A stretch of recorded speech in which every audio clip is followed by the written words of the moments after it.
आज मेथीची पातळ भाजी करूयात। मेथीची सुकी भाजी तर आपण नेहमीच करतो, पण ही अशी लपतपीत पातळ भाजी ही अगदी पटकन तयार होते आणि चवीला म्हणाल ना तर अतिशय सुरेख लागते। तुम्हाला नक्कीच आवडेल। सुरुवात करूयात। त्यासाठी ना मेथीची भाजी व्यवस्थित निवडून 2-3 पाण्याने स्वच्छ अशी धुवून घ्यायची।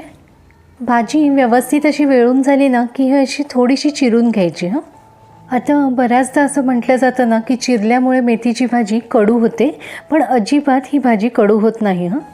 या भाजीसाठी ना आपण एक वाटप करून घेऊया।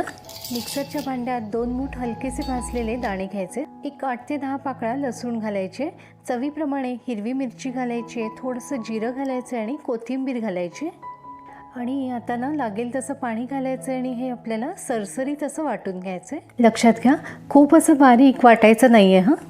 हे इतपत मी वाटून घेतले। लोखंडी तव्यात पळीभर तेल घालायचे। तेलावर एक 4 ते 5 पाकळ्या ठेचून घेतलेली लसूण घालायची। आपण जरी वाटपामध्ये लसूण घेतलेली असली ना तरी फोडणीत ही अशी लसूण घालायची। हिंग घालायचं आणि या खमंग अशा फोडणीवर चिरून घेतलेली ही भाजी घालायची। सगळी भाजी लसूण हिंगाच्या फोडणीवर छान अशी परतून घ्यायची। बऱ्याचदा ना मला विचारलं जातं की तुम्ही सगळ्याच भाज्या तव्यात करता का? तर हो, ही ना माझ्या सासूबाईंची सवय होती आणि तीच मी जपण्याचा प्रयत्न करते। आणि पालेभाज्या नाही अशा लोखंडी तव्यात किंवा कढईत केल्यामुळे नैसर्गिकरित्या लोह आपल्याला त्यातून मिळतं, त्यामुळे शक्यतो लोखंडी तव्यात किंवा कढईतच पालेभाज्या करायच्या। बघा, सगळी भाजी छान अशी परतून झाली आहे। आता आपण करून घेतलेलं वाटप यामध्ये घालायचं आहे। हे वाटप देखील भाजीसोबत छान असं 1-1.5 मिनिट परतून घ्यायचे। एकतर तुम्ही झाकण ठेवून भाजी शिजवून घेऊ शकता, पण मी पालेभाजीवर शक्यतो झाकण नाही ठेवत, त्यामुळे ही अशी परतून भाजी शिजवून घ्यायची।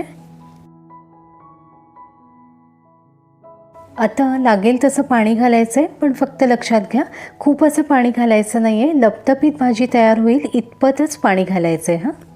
खरं तर मेथीची भाजी ही अशी पातळही करतात हे देखील मला अजिबातच माहिती नव्हतं, पण माझ्या डिलिव्हरीनंतर जेव्हा सासूबाईंनी ही भाजी माझ्यासाठी बनवलेली ना तिथपासून अगदी नियमितपणे मी देखील ही भाजी बनवते।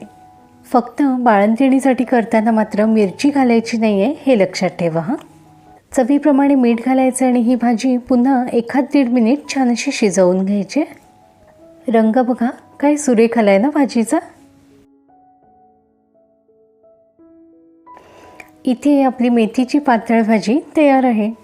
तीच मेथीची सुकी भाजी खाऊन कंटाळा आला असेल ना तर ही अशी रस्सा भाजी तुम्ही नक्की करून बघा, तुम्हाला नक्कीच आवडेल।